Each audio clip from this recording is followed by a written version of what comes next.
соат ба вақти программа 1 аст ва барномаи хабари радио Озодиро мустақиман пешниҳоди шумо мекунем. Имрӯз 27 ноябр ин мавзӯъҳоро дорем. ҷасади муҳоҷири 38 солаи тоҷикро дар ватан дафн карданд. Пайвандон бовар надоранд ки Илҳомиддин Шоев аз дарди қалб фафтидааст.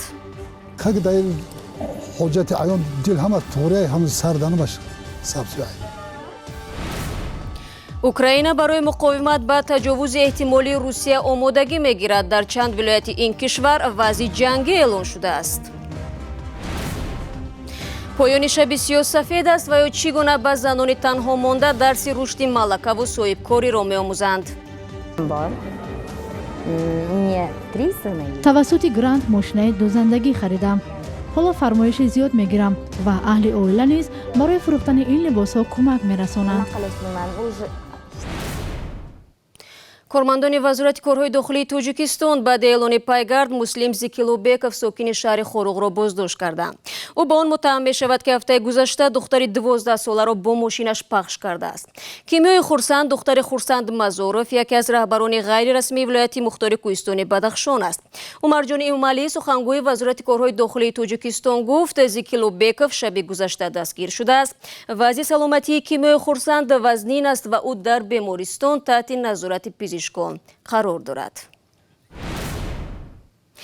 зуҳри имрӯз дар нояи рӯдакӣ ҷасади Илҳомиддин Шоевро ба хок супориданд. ин муҳоҷири 38 солаи тоҷик охири ҳафтаи гузашта дар яке аз идораҳои пулиси Русия даргузашт.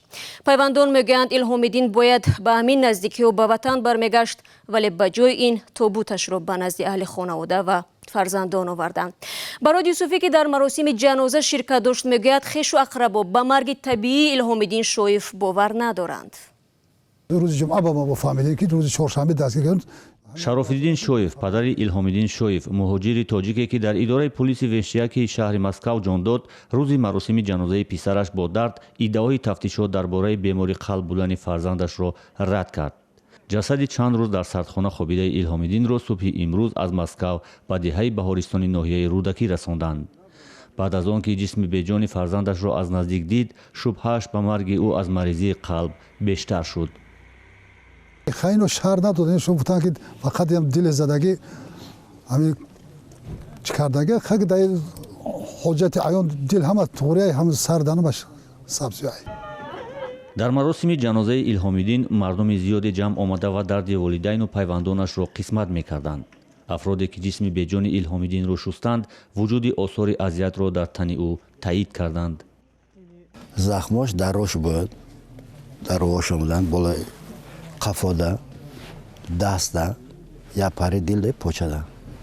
Хеле кавучидаги буданд хеле. аз Илҳомиддин 4 фарзанди ноболиғ мондааст ки калонияш 14 сола аст. наздиконаш мегӯянд Илҳомиддин то замони ба муҳоҷират рафтан дар Тоҷикистон ронандаи мусофиркаш буд. 3 سال شده 3 سالم خاکانتاک زندگیش واز می‌بودیم 3 سالم جا هم اومدنی بود اگه هر روز می‌بیام پاگا می‌بیام هر روز می‌بیام پاگا می‌بیام همه با همون نگاه کردیم من قول دو داشتن رو دیگه همش باستگی هم محکم سکوت پیش کرده که سومکا پونکاشی من می‌بیام که خاک اومدن شکل نصیب نبوده ده. ҳамсояҳои Илҳомиддин аз ӯ як ҷавони беозору хушмуомила ном мебаранд. онҳо мегӯянд ҳеҷ бовар надоранд ки Илҳомиддин гуноҳе кардаву аз сӯи полис дастгир шуда бошад. коргарои орган бибаранд одама авсон зиндаву соғ саломат наброранд. мо ба кадом рӯ мерем то Германия падарои мо рафтагия набироҳои мо фарзандои мо хизмат кайса фарзандои мо шуморо айна ҳамин хел меберам арзмона гуҷо барем ҳамин арзи моро ба ҳамин Россиярам бирасонанд ки ҳамин одамо доду вой гуфтаисанд ин чӣ ҷабру ситаме ки ба фарзандои мо. дар маросими ҷанозаи Илҳомиддини мардикор нафарони зиёде ҳам ширкат доштанд ки фарзандонашонро барои якумрӣ дар Русия аз даст доданд ва ё он кишвар макони фавт ё қатлашон будааст. бачаам мурдаша наоварданд. ман 7 сол шуд дар ғами ӯ бача сӯхтаги хокистар будам. Пермский край, Соликамский, шаҳр Соликамск. Хати сиёҳша 7 моҳ пас рой кардам. полиси Москав қаблан гуфт ки Илҳомиддин Шоев шаҳрванди 38 солаи Тоҷикистон дар идораи полиси вешнияки шаҳри Москав аз бемории дил ҷон додааст. ҳодиса рӯзи 21 ноябр дар ҳоле рух дод ки нерӯи вижаи собр 18 шаҳрванди тоҷикистонро дастгир карда ба идораи пулис оварда буд. пулис гуфт ки шоев дар роҳзанӣ гумонбар мешуд, чизе ки наздикони ӯ комилан рад мекунанд. рӯ меорем ба мавзӯъҳои дигар. кишварҳои ғарбӣ аз Украина пуштибонӣ намуда талаб карданд ки Русия киштиҳо ва 23 малоҳи боздоштшудаи украиниро фавран раҳо кунад. дар ин байн Украина барои муқовимат ба таҷовузи эҳтимолии Русия омодагӣ мегирад. идомаи мавзӯъ аз Каюмарсиятто. парлумони Украина бегоҳи 26 ноябр аз ҷорӣ шудани ҳолати омодабоши ҷангӣ ҳимоят кард. чунин вазъият то як моҳи дигар ва дар вилоятҳое ки бо Русия ҳаммарз мебошанд амал хоҳад кард. аз тарҳи қонун 276 вакил пуштибонӣ карда 300 нафар муқобил баромаданд ва як вакил бетарафиро ихтиёр намуд. Петр Порошенко хоста буд ки ҳолати омодабоши ҷангӣ барои 2 моҳ ҷорӣ шавад. ман таъкид мекунам ки чораҳои хос дар ҳолати амалиёти ҳавоии нерӯҳои Русия берун аз ҳудуди фаъолияти нерӯҳои муттаҳидаи Донбас ва берун аз қаламрави ишғолшудаи Русия дар Крим роҳандозӣ мешаванд. вакилон аз он нигаронӣ карданд ки вазъи эълоншуда як қатор маҳдудият аз ҷумла баргузории интихоботро дар бар мегирад. ин мавзӯъ дар остонаи маъракаи интихоботи президентӣ баҳс барангез шуд. парлумон санадеро тасвиб кард ки бар пояи он интихоботи президентӣ набояд ба таъхир афтода тибқи нақша 31 март баргузор шавад. киев мегӯяд ҳолати омодабоши ҷангӣ посух ба тасарруфи 3 киштии Украина аст ки рӯзи якшанбе аз Одесса ба Мариупол тариқи гулӯгоҳи Керч мегузаштанд, вале аз тарафи нерӯҳои Русия боздошт шуданд. Москав мегӯяд киштиҳои Украина марзи ин кишварро нақз карданд ва барои боздошти онҳо дар баҳри Сиёҳ аз силоҳ кор гирифта шуд. хадамоти амнияти федералӣ дар ин робита парвандаи ҷиноӣ боз намуд. рӯзи сешанбе бояд маллоҳони украинӣ дар додгоҳи Симферопол ҷавоб бигӯянд. шӯрои амнияти созмони милали муттаҳид рӯзи душанбе вазъи Керчро баррасӣ кард. намояндаҳои кишварҳои ғарбӣ ин қазияро хеле хатарнок номида аз Москав тақозо намуданд ки киштиҳои украинеро ҳамроҳ бо маллоҳон озод кунад. фиристодаи амрико Ники Ҳейли Русияро ба барафрӯхтани ташаннуҷи бемаънӣ муттаҳам кард. Москав ин ҳодисаро тафтия меномад ва аз ғарб даъват дорад ки Киевро ором намояд. вазорати корҳои хориҷии Русия бегоҳи рӯзи душанбе вобаста ба ин қазия ба намояндаи расмии Украина Руслан Немчинский нотаи эътирозӣ супурд. хабариро идома медиҳем. рӯзи сешанбе вазорати умури хориҷии чин гуфт боздошти уйғурҳо дар вилояти ғарбии Шинҷон бо ҳадафи мубориза бо терроризм амалӣ шуда кишварҳои дигар набояд ба умури дохилии чин дахолат кунанд. идомаи мавзӯъ аз Тоири Сафар. қазоқтаборон аз вилояти Шинҷони чин мегӯянд наздикони онҳо ки ҳаққи иқомати доимӣ дар Қазоқистонро доранд ба чин сафар карда дигар натавонистанд ба Қазоқистон баргарданд. рӯзи 26 ноябр яке аз қазоқтаборони Шинҷон дар шаҳри Остона гуфтанд ба бархе аз наздиконашон имкон намедиҳанд аз вилояти Шинҷон берун шаванд. дар як ҷамомади эътирозӣ қазоқтаборон гуфтанд мақомоти чин аз наздиконашон шиносномаи чинӣ ва асноди истиқомат дар Қазоқистонро мусодира карданд. таҳқиқоти созмони милал ошкор кардааст ки тахминан 1 миллион нафар аз мусулмонони Шинҷон дар марказҳои зидди террористӣ ва чандин миллион нафари дигар дар урдугоҳҳои таълими дубора нигаҳдорӣ мешаванд. чин қабул надорад ки ин урдугоҳҳо дар амал боздоштгоҳ мебошанд. оғози зиндагӣ аз сифр дар Қирғизистон ба занони гирифтори мушкил малакаи рушд ва дарси тиҷоратро меомӯзанд. ҳамкорони мо аз настоящи время дар ҳамин бора гузориш омода карданд. дар 33 солагӣ амалӣ кардани орзуи навҷавонӣ кори осон нест, аммо дар 18 солагӣ аз Миргул ҳаққи интихобро гирифтанд. ӯро дуздидаву иҷборан ба шавҳар доданд. зиндагӣ бо шавҳаре ки дӯсташ намедошт дер давом накард ва Миргул бо 2 фарзанд ҷудо шуд.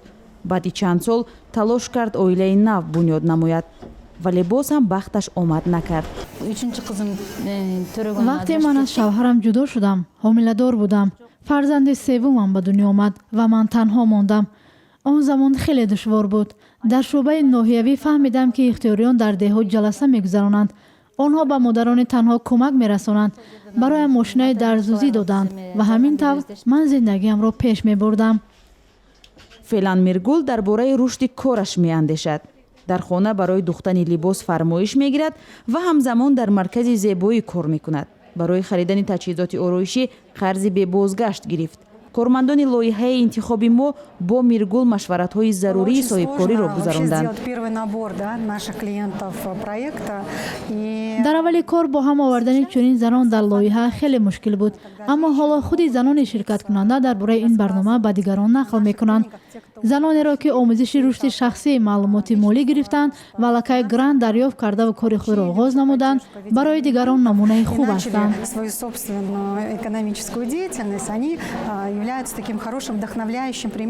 مملکت امکان یافت با گذاشتن چند ترینینگ و یک مقدار پول برای خریداری ماشین دوزندگی از وابستگی والدین رها شود. در حالی که شوهرش در زندان است، او 3 فرزندش را سرابانی میکند. وقتی شوهرم را زندانی کردند مجبور شدم که به نزد مادرم برگردم. شرمم می آمد که به آنها سرباری شدم. مرا به لایحه دعوت کردند. در نهایت توسط گرانت ماشین دوزندگی خریدم. حالا فرمایش زیاد میگیرم و اهل عائله نیز برای فروختن این لباس‌ها کمک میرسانند. برای کمک به زنان دچار مشکل، بنیاد سپید فوند شرق و غرب سال گذشته دست به کار شد. مسئولان بنیاد میگویند وقتی این زنان نزدیکانشان را از دست میدهند دچار خشونت میشوند و یا از داشتن ویروس ویچ خبر مییابند، از زندگی دست و دل میشویند. اما بعد چند ماه آموزش حیات آنها کاملا دیگرگون میشود. قربانیان خشونت و مادران تنها برای همتایانشان نمونه عبرت میگردند. бармегардем ба тоҷикистон. баъди чандин моҳ як талоши сокини ноҳияи муминобод ба ҷои кораш барқарор шуд, аммо зоҳиран ӯ аз ин пирӯзӣ хушҳол нест. чаро? дар гузориши навбатӣ мебинем.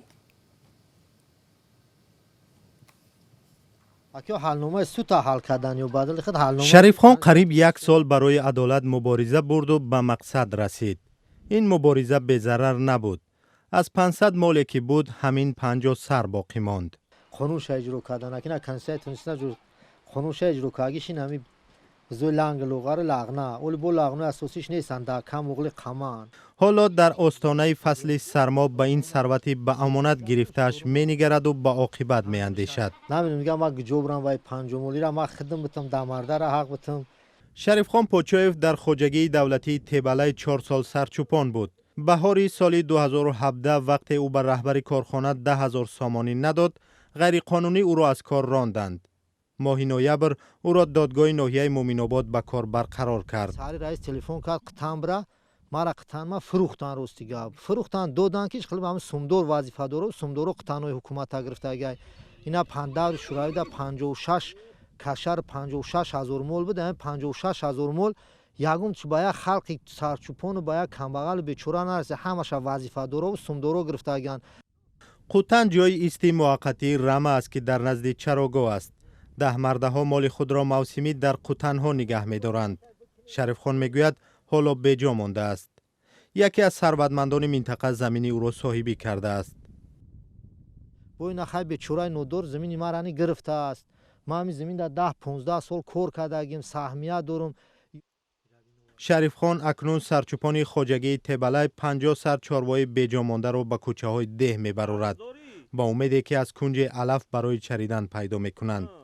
وقتی زمین را برف پوشاند نمیداند چه خواهد کرد. و در شهر چانچونی ولایت جیلینی چین بر اثر بادی شدید یک لوحه 4 متری ترغیباتی چپه شده 4 نفر را مجروح نمود. رسانه‌های چین گزارش می‌دهند که حادثه در نزد یکی از فروشگاه‌های بزرگ این شهر به وقوع پیوسته از نظر دوربین‌های کوچکی کنار نماند. تلویزیون محلی گزارش می‌دهد که یکی از 4 فرد زیان دیده با جراحت‌های سبک به شفاخانه انتقال یافتند. و بینندگان عزیز این مطلب آخری برنامه بود. با خبرهای بیشتر شما میتوانید در وبسایت ما www.ozodi.org آشنا شوید. صفحه های ما در شبکه‌های اجتماعی فعال است. اگر خواستید نوارهای ویدیویی رادیو آزادی را تماشا کنید پس به کانال ما در یوتیوب با نام آزادی ویدیو ابونه شوید. فردا صبح بر وقت برایتان نوید بامدادی پیشنهاد می شود. به خبر نمانید. تا اون دم خدا نگهدار.